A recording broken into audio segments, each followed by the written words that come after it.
বিসমিল্লাহির রহমানির রহিম। আসসালামু আলাইকুম রহমতুল্লাহি ওয়া বারাকাতুহু। আমরা আজকে চলে আসছি 29 কিলোমিটারে। আমরা এতদিন কাজ করেছি 7 কিলোমিটারে, 6-7 কিলোমিটারে। তো 6-7 কিলোমিটারে কাজ করার সময় ওখানে আমাদের ছিল শেল্টার মেল্টার যা যা ছিল, যেমন রেস্ট করার জন্য শেল্টার ছিল, বেসিং ছিল, টয়লেট ছিল এবং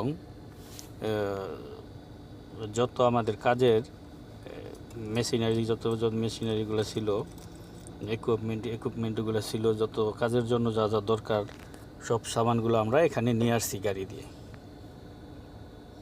সব সামানগুলো আমরা এখানে, সব যন্ত্রপাতিগুলো আমরা এখানে যা যা দরকার, আমাদের কাজে যা যা ব্যবহৃত হয় সব কিছু আমরা এখানে নিয়ে আসছি গাড়ি দিয়ে। দেখতে পাচ্ছেন ওইটা বেসিংটা নামানো হচ্ছে, ওইটাকে বলে বোমটাক দিয়ে নিয়ে আসছি বেসিং, টয়লেট এইসব। তো এখানে এনে আমরা 29 কিলোমিটারে আবার আমরা এগুলো